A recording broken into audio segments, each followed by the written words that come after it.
Well, what is going on, gang? Welcome back to the Therapeutic Edge. It's very nice to have you here today. Recently, well, not recently, actually, it happens a lot. Somebody asked me to share my entire collection. And so I recently did a video on all the Kanwu knives that I have. And today I thought, if it's okay with you, we would go over the Hinderers. We'll do the Chris Reeves stuff later. We're going to start with the newest addition to my Hinderer family. There's a video on this that you should have seen already if you're into that sort of thing. This is an Emmett. This is one of his fixed blades, and it's a really, really nice knife. This is Magna Cut. It's just beautiful, right? Very comfortable. In the video that I did, there is one complaint, which is that because of all this right here, you're really far back from the cutting edge. And you can't really come up here comfortably or safely. I do not recommend. But it's just nice to own. Comes in a very lovely sheath if you're into that sort of leather. I prefer Kydex, but it's the way it came. Right now, this is in a bit of a shootout with my in single blade Chris Reeve Nyala. This is a really nice knife. So there's that. I've been collecting Hinderer for a while. All the way back in 2018, I got my first Hinderer. I didn't get it at Blade Show, but that's not going to fit. But I picked up one shortly thereafter when I got home. So we're just going to go through my Hinderer knives. I hope that's okay with you guys. We're going to start with one that is very cool. This is an XM18. It has a really, really nice frag pattern, carbon fiber scale on it. It's a skinny. It's the only skinny that I own. And you can tell because it's got the S on it right there for skinny. This is a cool cutting tool, but this is a BGM regrind, which is why I got this in the first place. This is just such a slicey Hinderer. Hinderer knives are not the world's sliciest cutting tools. They have relatively thick stock, and they come to a relatively thick edge. They are fantastic working tools, but they're not, like slicing little bits of nibs of paper off cutting tools. They're usually a little chunkier than that. But this thing, this is fantastic. I really dig this. It spends a lot of time in my pocket. I need to get a nice black clip for it. I'll get there. Yeah. We'll put that up here. Next is, oh yeah. So this is the slicer grind. And like many folks in the world, my first experience with Hinderer was the stuff that he does for ZT, or did for ZT. The 0562 is a longtime personal favorite knife of mine, and that is the slicer grind blade. So I always wanted one of these. Unfortunately, they're not that easy to find. Hinderer has an array of blade grinds at this point. You're going to see a bunch of them over the next few minutes. So when this popped up, and it came with this excellent factory tie scale, I just went, yeah, we're going to get one of those. So this is a more modern design. This is one of the ones with the tri-way pivot. This one's running on bearings. This is just a cool knife. Very comfortable. I love the XM18 in hand, by the way. It is probably top 2 or 3 knife designs of all time. Just a cool cutting implement. Oh, I think I'm going to swap those clips. Anyway, nothing too fancy about it besides the really sort of fancy scale, but it's just nice to have one. You'll see later I've got a 24 in the same grind. This is just a very nice cutting tool. Next, we have one of the favorites in my collection, just in general. So every generation of XM18, they made some changes as they went. So in Gen 2 or 3, I think, Gen 3 probably. They were still using a lot of S35VN. It does have the sort of what he's known for, the Hinderer, the over travel stop. But it's not a tri-way pivot. This is just running on bushings. Still snaps really nice, but this is the Bowie, and I love that blade. Right, just pretty. And it came with just a traditional, I think it was green G10 or whatever, so I just swapped out this really interesting full tie scale that I found for it. There is a whole market for aftermarket for these knives. It's like tricking out a car. Etsy, of all places, has got a ton of really cool options. So I went ahead and ordered this. The fitment was great. It looks really nice. It's surprisingly comfortable in hand.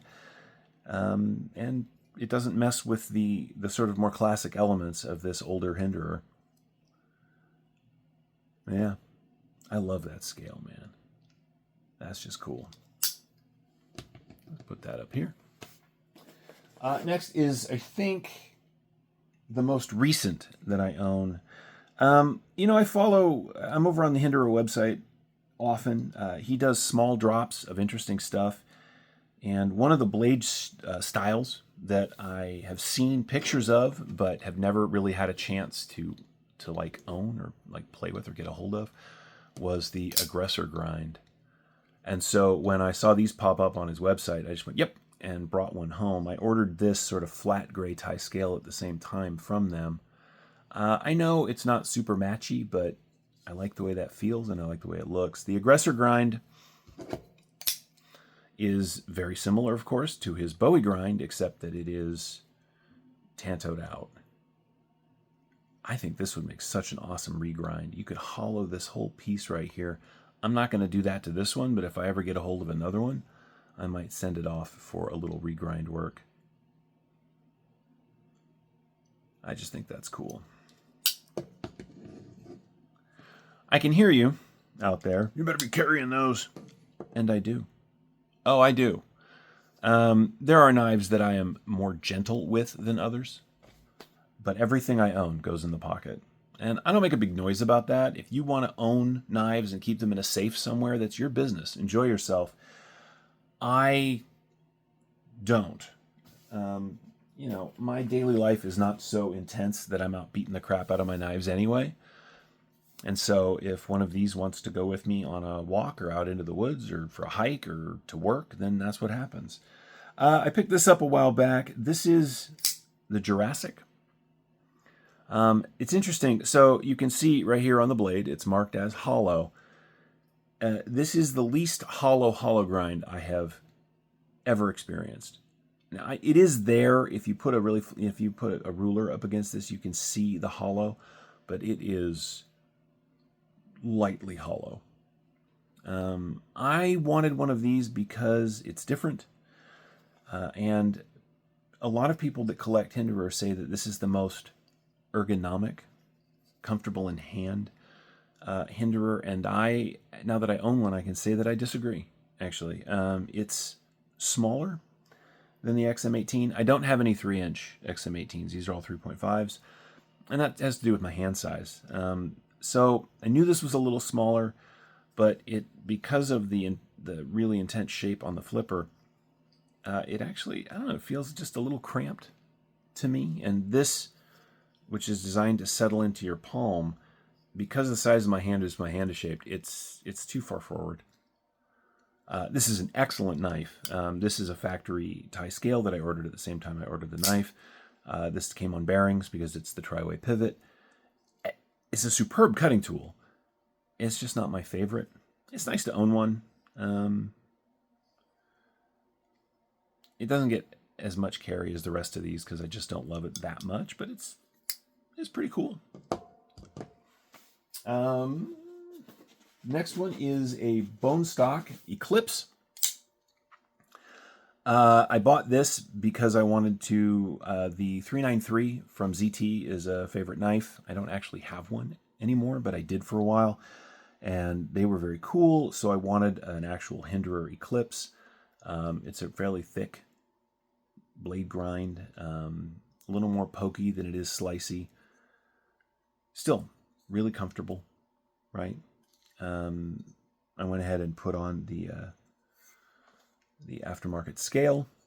I think this came in like jade or something, but I found this and I went ahead and put it on there. Nice knife. Love the Tri-Way, of course. Everything about it is really comfortable. It's easy to carry, great to use. But I got this primarily because a while ago, I got this. And this is a Krein or Krein. K-R-E-I-N. The internet tells you a lot of things, but not necessarily how to pronounce stuff. This is an Eclipse that has gone through a really intense regrind, and it is fantastic. There's no flipper. You can tell from where this little bit of the lock bar insert comes out that this was a flippered version. This was just like this. But they went ahead and they removed the flipper. It functions beautifully on thumb studs, right? Thinned out the blade, gave it a true hollow, right? Really, you can see it there. Really nice hollow grind. And I love this thing, but I wanted to know what the bone stock version was like. So I went ahead and got one. And look at the difference in the tip on those knives. Right? There you go. That's a good spot for it. This is essentially a blunt instrument up here. I mean, don't get me wrong. I wouldn't want to get poked with that, but that's just beautiful. Now, this one is S45 VN. This is an older one in 20 CV. Virtually unchanged beyond that. Both of them have steel lock bar inserts. Just a really, really cool knife. But this regrind, I tell you what, man, this thing is something special. Somebody at some point spent all the money that they had to bring this home, and then sent it off to have it professionally reground. Just beautiful. And then at some point they decided they didn't like it and they put it up on the secondary market, and I ended up with it. You know what? I'm going to take back what I said. I think this was, in fact, flipperless. And I say that because the Tri-Way marking is here.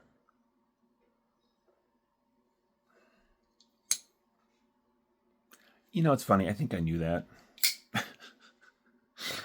Anyway, on the Tri-Ways with flippers, it's on the flipper itself. It's down here. So yeah, this was flipperless to begin with. Still, beautiful knife. More pokey this way. A little harder to find. A little unique. Those are my Eclipses. Now, we're getting into the bigger stuff. First, I have a Project X. I got this used. I have bought 3 new Hinderers, 4 if you count the fixed blade in my life. The rest all come off the secondary market. The Eclipse was one of them. The Jurassic was one of them. This was used. And unfortunately, the blade's a little... I mean, look, it's a user knife, right? So the blade's a little scratched up. You're not really going to see it, but I know it's there. This is a cool cutting tool. I did order the full-tie scale for it. It came with G10. Somebody who owned it before me went ahead and anoded out the over travel in purple, which is cool. That's their thing. This is neat. It comes with... If I can get it out of there. There we go. It comes with the tool that you need for disassembly and maintenance attached at the back, which is a really cool feature. I have another one I have a similar build on another knife that I have from him. We'll get to that in a bit. This is in MagnaCut. It is a large cutting implement. It's not as big as the 24s. Still very cool. I don't carry it that much, just because, well, I'll show you. So that's cool, but I carry this a lot more. So this is from the last drop of these the full tracks, excuse me. This is S45 VN Tri-Way pivot. This, the Warncliffe, this is just nasty, and I love it. I got my wife a half track a while ago. It is a tiny little knife, not for me, but I knew just from holding that if I ever get a hold of one of the full-size one of the full tracks that I was going to dig it. And so when these popped up on his website, I immediately pulled the trigger. And I have been super happy with it ever since. It also has a removable tool for maintenance stored right on the back of the knife, which I think is kind of cool. Excuse me. Steel lock bar insert. This is running on bearings because that's how it came. Deployment is with this really enormous flipper, which is sort of funny, or you can flick it using this little bit of a fuller that's right here. This is just an excellent slicing tool. Now, again, I tend to prefer knives with belly. The stuff that I do with a knife during the day, right up to and including like cutting up food on cutting boards when I'm out and about. Yeah, I have a full like picnic kit in my car. So my pocket knife does that a lot. This is less good for that because of the design of the blade. Wharncliffes are not notoriously excellent kitchen tools, particularly when they're shaped like this. But this is really, really cool. Comfortable. It's got this really interesting sort of notched out choil here at the front, so you can come up, you can do and work up like just little stuff.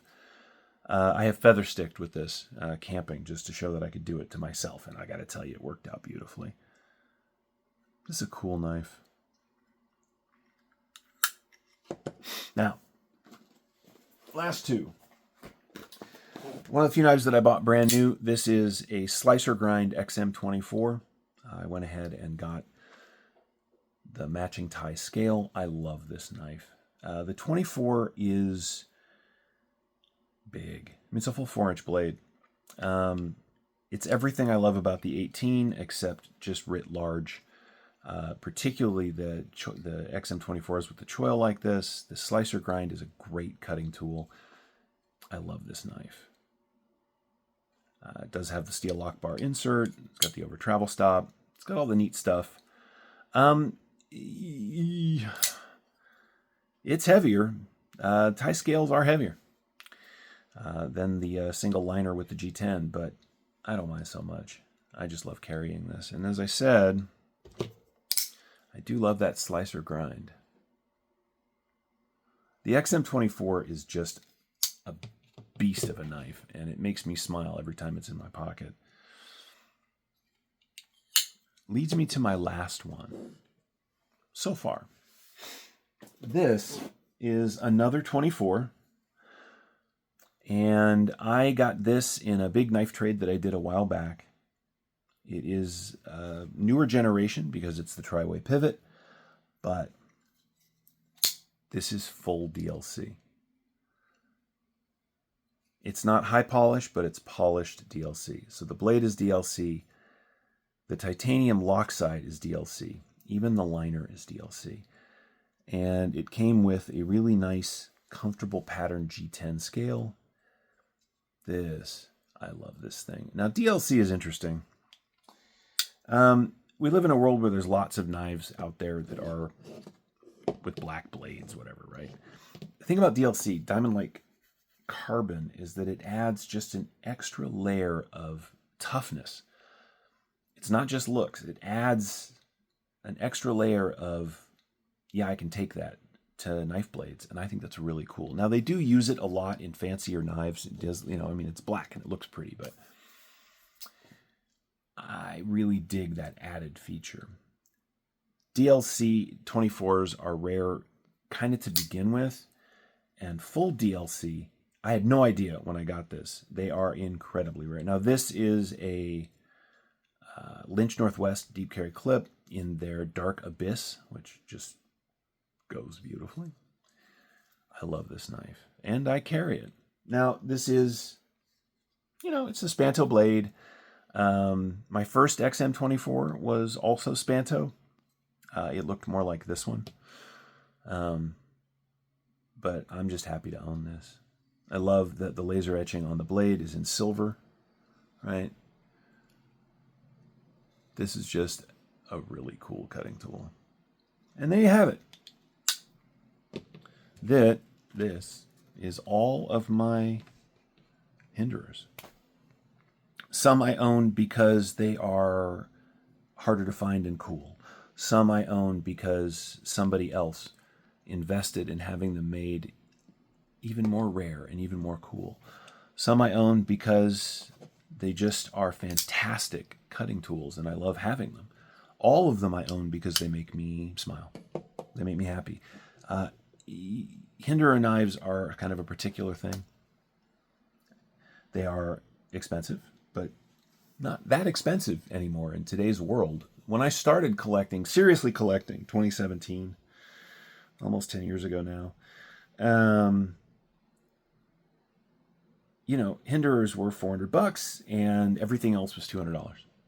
But now, like Wii knives run up to $500. So, now, yes, and I noticed that recently Hinderer has raised their prices. But what I'm getting at is that what used to be, you know, and they're still expensive, don't get me wrong. I'm not pretending that they're not. But nowadays, if you're going to get a really high-end Riot or Wii, you can also look at Hinderer. You can. And that would be up to you. I don't recommend knife collecting. It is a good way to eat a lot of top ramen. But anyway, this is my Hinderer collection. I'm really happy with these. I love these things. If you have any thoughts on any of these, if there's one that I don't have that you think I should, if there's something that you think is stupid, feel free to let me know down in the comments below. If you've stuck it out this long, thank you so much for your time today. Remember, take care of yourselves and take care of each other. And remember, collect what you like. If it doesn't make you happy, what's the point? Anyway, we'll see you guys next time.